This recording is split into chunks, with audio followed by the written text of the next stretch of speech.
Good morning, it's Jamie. So today I'm going to bring you along with me as a day in the life of a dietitian. I have to work today. I know it's Sunday, but I have to work at the hospital because there has to be a dietitian there 7 days a week because it's inpatient. So right now I'm just finishing getting ready and I will show you what I usually do in the morning to get ready. So right now I'm just finishing up my hair, doing my makeup, and all the things. So the more light, not too heavy, because in hospital and you don't want it too much. So I'm just gonna put this on. Okay, that looks good. And now I just have to do my hair, and we should be ready to go. for dietitians on the weekends, unfortunately. So the weekends are either hit or miss. It's either really busy or not. So we'll see. So I'm just gonna quickly do my hair.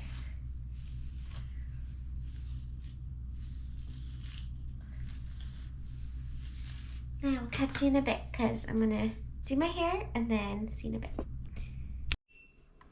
Alright, so I am about to leave for work and I'm ready to make my protein coffee. And I'll show you how I do that. So just grab a cup and then I use this high protein coffee with 2 scoops. If you use 2 scoops, it's 20 grams of whey protein, and whey protein is really good because it has a high absorption. It absorbs very quickly. It's about 10 grams per hour, so it takes 2 hours to absorb the coffee.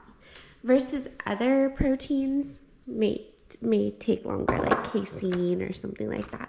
But whey protein has high absorption rate, so I don't know if you knew that. And there's Brave. She's always curious, always wondering what's happening. Okay, so I start with, I usually do instant coffee right now. My coffee machine right now, I have to clean it. So right now this is what I'm doing. So I do about like a teaspoon, and maybe I'll do 2 today because it's just one of those days. And then I add some water.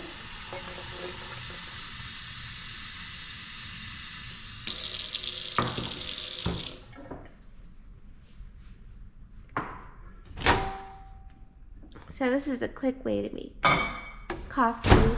I'm sure most of you have like a coffee machine or something, but for now, this works. And I wait for that. And Brave's actually not supposed to be on the counter right now, so I'm quite upset that she's like not listening. Okay, so I just got to my office. I'm gonna check the consults, see how many we got.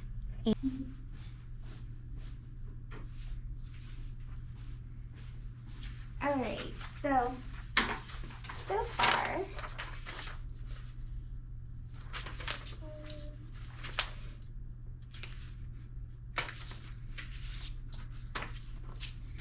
so far 4 consults, so not too bad. So I might be able to leave early today, so we'll see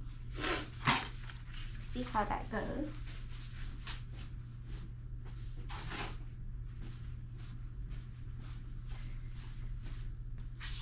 Okay, so basically in the morning I come in. The weekends are a little different because there's only one dietitian here, but yeah, so on the weekends normally if you're by yourself, you focus on like 2 feed consults, TPN consults, and then consults that just come in for regular screens from the nurses and stuff. And then after that, if you finished all the TPN or tube feed consults or the regular consults, then you can focus on like the actual task list, like follow-ups and stuff like that, which I'll probably do today, just so tomorrow is not crazy for the other dietitians. So yeah, that's basically it in a gist. And yeah.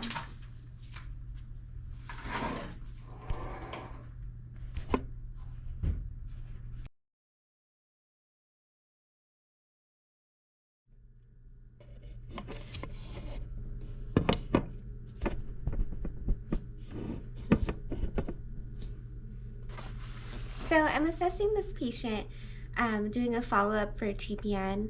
And for those of you who don't know, TPN is total parental nutrition. So he's getting nutrition through a IV called a PICC line.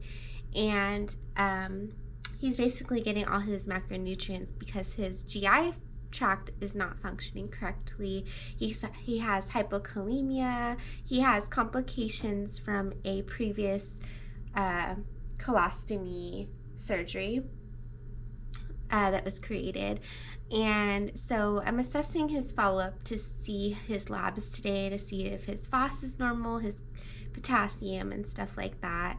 And he also has a intercutaneous fistula, which is an abnormal connection of body parts, but he also has high output from this fistula, which is the abnormal fluid collection in this area, which can cause malnutrition, dehydration, electrolyte depletion. So looking at his labs actually don't look too bad. His glucose is 128.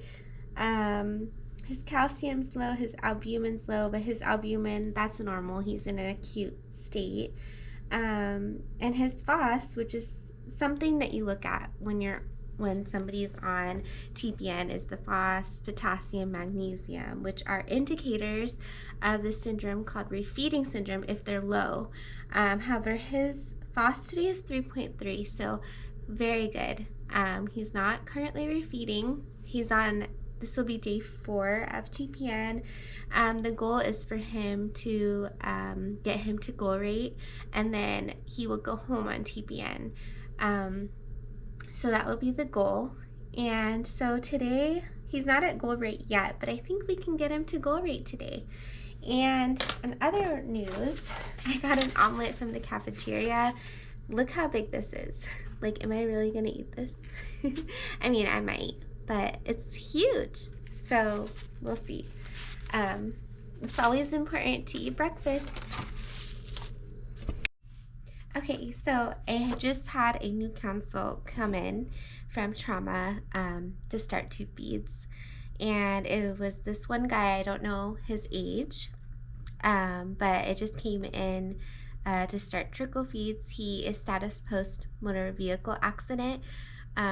So I put him on the highest formula for protein because of course, with motor vehicle accidents, they need as much protein as possible. So yeah, I just put that in. Now I'm about to head up to the floor, so I'm gonna go see my patients, and I'll catch you in a bit. So I just made it home. It was such a busy day at the LTAC, so I didn't really get to vlog over there. But I'm currently making dinner, and I'm gonna make baked chicken for dinner tonight. So it's going to be really delicious. Normally I would work out after work, but I got home kind of late because I had to work both of my jobs. So I'm going to make baked chicken. First I'm going to smash. I'm going to flatten these.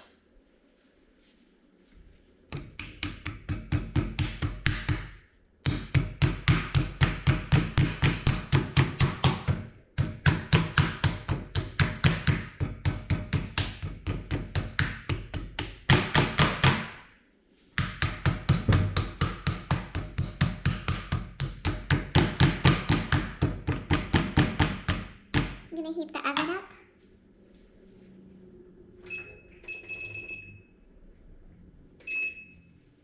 $375 degrees, and then now I'm going to season my chicken.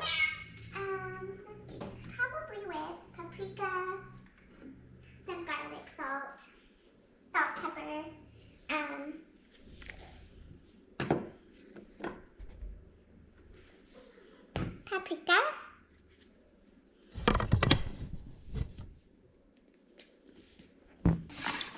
Like what?